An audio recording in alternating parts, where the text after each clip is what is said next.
Book of the Week, Exuberant Animal by Forencich. Welcome everybody, it's Jason Barlow.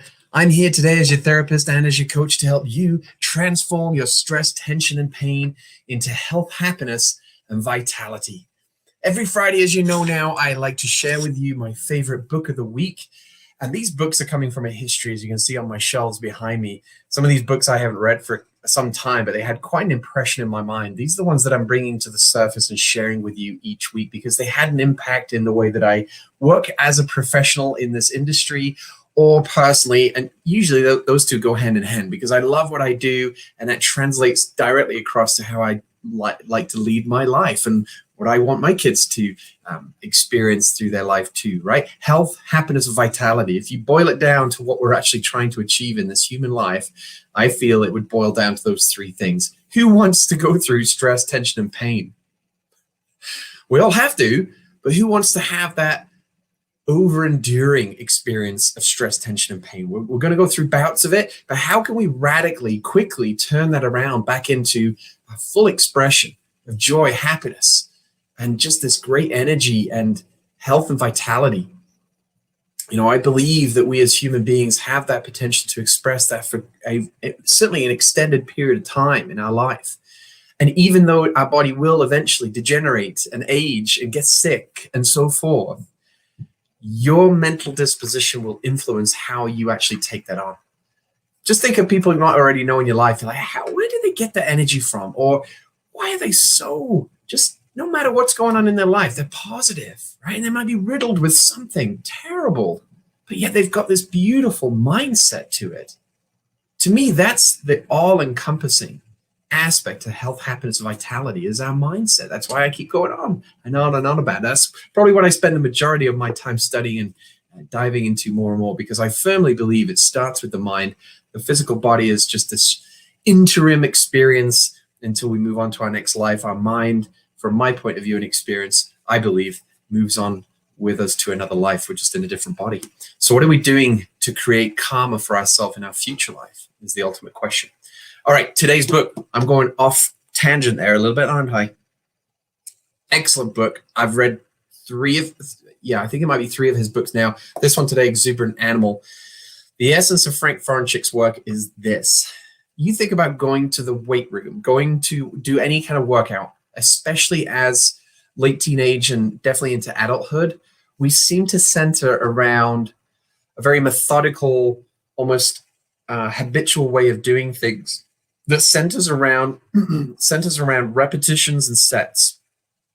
You know, and there's a lot of terminology that can come with that.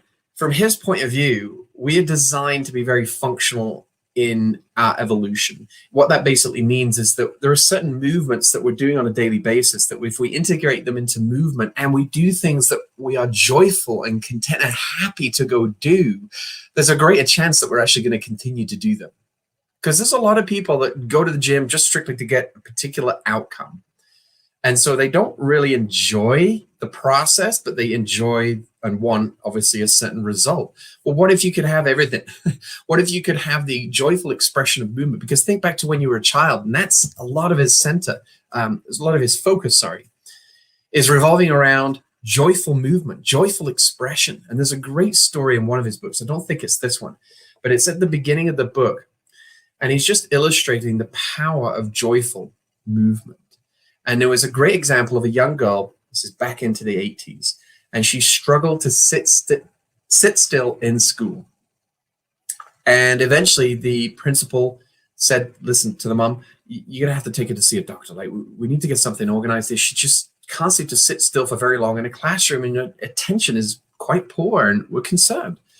So she trundles to the doctor's office, and when they got in there, the doctor thankfully had some insight with regards to this situation already.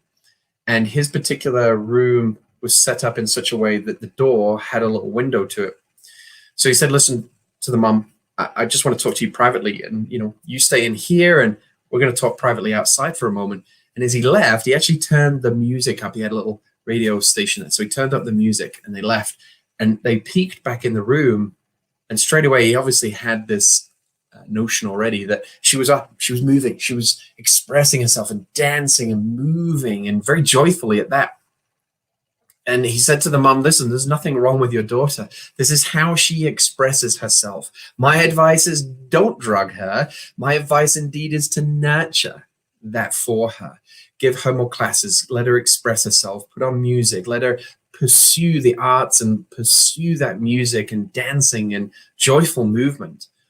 Long story short, she eventually went on to a career working with Andrew Lloyd Webber as the lead choreographer around the world, traveling. She obviously had been a dancer for a period of time, but her recognition came as a choreographer for Andrew Lloyd Webber in multiple shows that did, as we know, exceedingly well all around the world.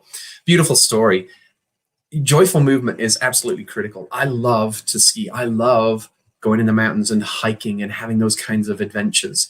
I enjoy my workouts because I realize how that translates across to what I want my body to be able to do. But if I was going to pick one over the other, it would be skiing and it would be hiking versus lifting weights.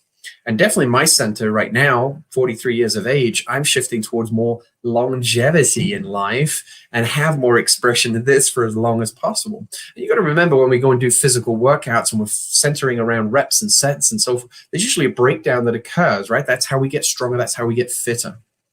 That's a stress to your body. And especially with the nature of what I'm treating with on a daily basis, we're usually in a world these days where we've got a lot of stress going on, especially this past year with financial challenges and relationship challenges and the whole COVID situation and isolation and mental health. And, you know, how are we using that collection of matchboxes, so to speak, that we're starting our day with? Are we burning them very radically? Or are we conserving that energy and using it how and where we want to? Joyful movement is one way to help us to do that. We're not going to be rapidly burning as much energy. We're also not going to be tearing down the muscle to such a degree. And that might be the right place to be now for you if you've had a lot of stress or experiencing any kind of signs and symptoms of adrenal fatigue. If not, depending on your age, depending on your hormonal situation, depending on your mental outlook and mental disposition, then game on. If you're a CrossFitter, if you're a high-performing athlete or weekend warrior and you love to lift weights and tear down tissue and your body's recovering well and you're not experiencing this enduring stress, tension, and pain, you're free to go. But again, just check. Are you enjoying what it is that you're actually doing? Thank you for joining me today. Go get this book, Exuberant Animal by Frank Forencich. If you want, in the description below, I've given you the details as well as his website, and you can read more articles on there and obviously dive into some of his other research and his work that he's doing.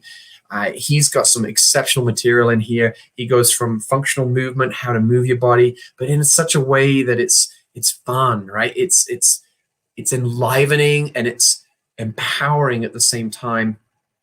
And he uses great tools that are going to actually help balance the body, not just strictly in a gym on a balanced level floor.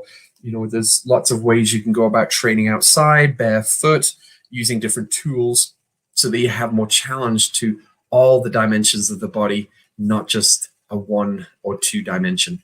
3 dimensions is the way to go when it comes to training. And Frank Forencich talks a lot about that. Thank you for joining me, Jason Barlow, RMT. Remember, go to my website whilst you can. It's still free for now. My digital copy of the 15-step playbook for pain relief. In another 4 or 5 weeks here, that's going to be transitioning across, and you'll be able to get a free chapter still. But if you want to get my digital book, you will then need to come and join my program. It's going to be a small expense, but I'm going to package this in such a way you'll be like, oh, this is a no-brainer. So join me soon as I release that. And remember, your muscle health is my #1 priority. Take care and have a great day.